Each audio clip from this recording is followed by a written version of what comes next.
కలుపుతుంటేనే నోట్లో నీళ్ళొచ్చేస్తున్నాయి. చూడండి ఎంత బాగుందో. అలా కలుపుకొని చాప ముక్క దాంట్లో పెట్టుకొని నోట్లో పెట్టుకుంటే అంతే స్వర్గమే. అంత బాగుందండి. చాలా చాలా బాగుంది. చాలా టేస్ట్ ఉంది. ఇసుక పురుగుల కర్రీ చాలా బావుంటది. చాలా బాగుందండి. Hi friends! Welcome back to our YouTube channel Lakshmi vlogs 009. అందరూ ఎలా ఉన్నారు? బాగున్నారా? మేమైతే చాలా బాగున్నామండి. ఇవాల్టి వీడియో వచ్చి ఇసుక పుర్రెల చేపల కర్రీ అండి. నెల్లూరు స్టైల్‌లో అండ్ నా స్టైల్‌లో ఎలా చేస్తానో కర్రీ మీకు చూపిస్తున్నాను. ఇదండి ఇసుక పుర్రెలు ఇవి. మా హస్బెండ్ తెచ్చారు. ఆ చేపలు ఎవరు తినరండి. నేను మా మావయ్య తింటాము. అందుకే కొంచెమే తెచ్చారు. చాలా బావుంటది ఈ కర్రీ. నాకు తెలిసి పెద్ద చేపల కర్రీ కన్నా చిన్న చేపల కర్రీ చాలా బావుంటాయి. పక్కిలు గాని, బేడ్సిలు గాని అలాగా చాలా బాగుంటాయి. నాకైతే చిన్న చేపల కర్రీసే ఇష్టమండి పెద్ద చేపల కన్నా. హెల్త్‌కి గూడా మంచిది ఇవి చిన్న చేపలు. చాలా మంచిది హెల్త్‌కి. మీలో ఎంతమందికి చేపల కర్రీ ఇష్టమో నాకు కామెంట్ సెక్షన్‌లో కామెంట్ చేయండి. అలాగే మా నెల్లూరు స్టైల్‌లో చేపల కర్రీ చాలా ఫేమస్ అండి. చాలా బావుంటది. ఎక్కడ ఆ టేస్ట్ అనేది ఉండదు. మా నెల్లూరులో తప్ప అంత బావుంటదండి. ఇప్పుడు ఇవి ఎలా వండుకోవాలో చూద్దాము వచ్చేయండి. ముందుగా ఇవి వాళ్ళు క్లీన్ చేసిస్తారు మనకి. క్లీన్ చేసి ఇచ్చినా గూడా మనం ఇంటికొచ్చి క్లీన్ చేసుకోవాలి. అట్లాగా పొట్టల కాడ ఇంకా కొంచెం డస్ట్ లాగుంటది. మనం ఇంటికొచ్చి బాగా క్లీన్ చేసుకొని దాంట్లో కొంచెం ఉప్పు వేసుకొని ఏమంటారు సట్టిలో వేసి గాని తోముకుంటే పైనున్నంత వాళ్ళు కొంచెం ఏదో బూడిదలాగా వేసి చేస్తారు. ఆ బూడిద అంతా క్లీన్‌గా వచ్చేస్తదండి. ఉప్పు వేసి క్లీన్ చేసుకుంటే ఆ స్మెల్లు, మట్టి అంతా క్లీన్‌గా వచ్చేస్తది. నేను క్లీన్ చేసుకొని మీకు చూపిస్తున్నాను. చూడండి ఎంత క్లీన్‌గా ఉన్నాయో అట్లా ఉండాలి. లేదంటే చేదులాగా వస్తది కర్రీ. ఇప్పుడు వాటికి కావాల్సిన పదార్థాలొచ్చి టమాటాలు, ఉల్లిపాయి, పచ్చిమిర్చి, మామిడికాయి, కరివేపాకు, కొత్తిమీర. చాలామంది చేపల కూరలో టమాటాలు వేయరండి. అసలు టేస్ట్ అనేది టమాటాలు వేస్తేనే టేస్ట్ అనేది వస్తది. తెలంగాణ సైడు చాలా దగ్గర చూసాను. టమాటాలు చాలా మంది ఎయరు. చింతపండు, చేపలకు తగ్గట్టు చింతపండు నానబెట్టుకోండి. కానీ ఈ చేపల కర్రీకి ఏంటంటే ఉప్పు, కారం, పులుపు, నూనె ఇవన్నీ ఎక్కువ ఉంటేనే కర్రీ బావుంటదండి. లేదంటే చప్పగా బాగుండదు. ఇవన్నీ ఎక్కువ యేసుకొని వండుకుంటే చాలా బావుంటది.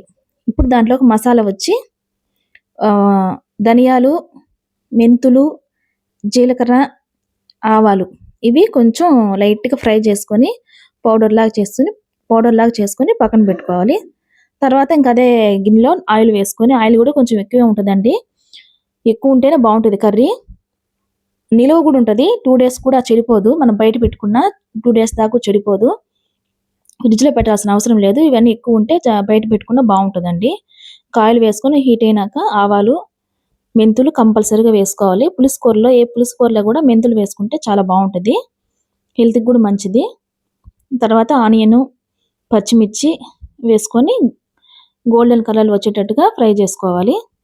ఫ్రై చేసిన తర్వాత టమాటాలు వేసుకోవాలండి. టమాటాలు ఖచ్చితంగా వేసుకోండి. టమాటాలు వేసుకుంటే ఆ తీయదనం అనేది చేపలకు పడతదండి టమాటాలు వేసుకుంటే. చాలామంది టమాటాలు వేయరు చేపల కూరలో. నెల్లూరులో వాళ్ళైతే ఖచ్చితంగా ఏస్తారండి. అందుకే నెల్లూరు స్పెషల్ చేపల కర్రీ అనింది. నేను చాలా దగ్గర ఇక్కడ తెలంగాణ సైడ్ గాని, ఇంకా చాలా దగ్గర చూసాను టమాటాలు వేయరు. చింతపండు పులుసు కూడా ఎక్కువ వేసేస్తారు. నీళ్ళుగా పెడతారు. నీళ్ళుగా ఉండకూడదండి. కొంచెం చిక్కగా మరీ గట్టిగా కాకుండా కొంచెం చిక్కగా ఉంటే బావుంటది. అందుకే మన నెల్లూరుకి అంత ఫేమస్ చేపల కర్రీ. అన్నీ కరెక్ట్‌గా ఉంటాయి. ఉప్పు, కారం ఈ టమాటాలు ఫ్రై అయినాక ఉప్పు, కారం వేసుకోవాలి. కారం గూడా ఎక్కువే పడతది.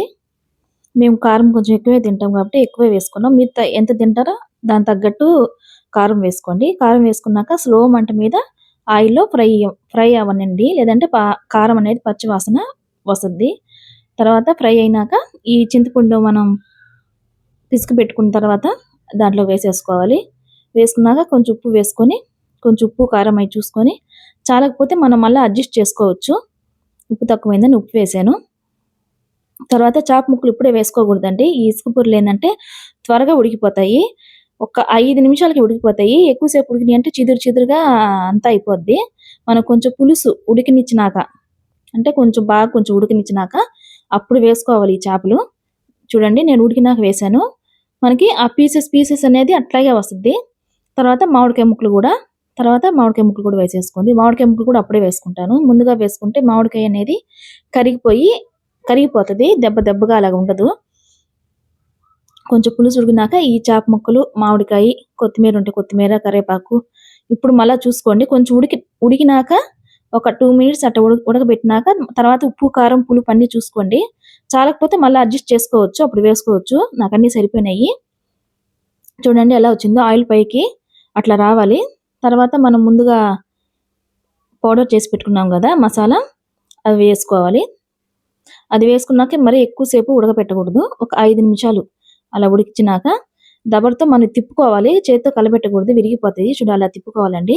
చూడండి ఎంత రెడ్గా ఉందో, అలా ఉండాలి చేపల కర్రీ. భలే ఉన్నిందండి ఆ రోజు చేపల కర్రీ, చాలా బాగుండింది. అయిపోయింది చూడండి ఎంత బాగుందో, చూసేదానికే బాగుంది. తర్వాత లాస్ట్ కొత్తిమీర వేసుకొని దించేసుకోవడమేను. అంతే అండి, సింపులేను మా నెల్లూరు స్టైల్లో. అండ్ నా స్టైల్లో ఇసుక పురుగుల కర్రీ. అంత మాత్రం చిక్కగా ఉంటే చాలండి, మరి నీళ్ళుగా ఉంటే బాగుండదు. అదండి చూడండి చేప ముక్కలు అట్లా ఉంటుంది, పీసెస్గా. నేను తీసుకుందే చిన్నవి. చూడండి ఎంత బాగుందో. అంత చిక్కగా ఉంటే బాగుంటుంది కర్రీ, నీళ్ళుగా ఉంటే బాగుండదు. చిన్న చేపల్లో మెయిన్ చిన్న చేపలు ఏంటంటే చిక్కగా ఉంటేనే కర్రీ బాగుంటుందండి. ఇప్పుడు వేసుకొని తింటున్నాను. కొంచెం అన్నం వేసుకొని కొంచెం కలుపుకొని ఆ చేప ముక్క కానీ పెట్టుకొని తింటే సూపర్ అంటే సూపర్ అండి. కలవరిస్తారు మళ్ళా ఆ కర్రీ కోసము. ఒక్కసారి నా స్టైల్లో ట్రై చేసి ఎలా వచ్చిందో నాకు కామెంట్ సెక్షన్లో చెప్పండి. చాలా బాగా నచ్చింది నాకైతే ఆ రోజు. అసలు ఉప్పు, కారం, పులుపు అన్నీ కరెక్ట్గా సరిపోయినాయండి. చాలా బాగా నచ్చింది నాకు. మళ్ళా కూడా చేసుకోవాలనిపించింది, అంత బాగుంది. అంతే అండి. ఈ వీడియో మీకు నచ్చినట్లయితే మన ఛానల్ సబ్స్క్రైబ్ చేసుకోండి, లైక్ చేయండి, షేర్ చేయండి, కామెంట్ కూడా చేయండి.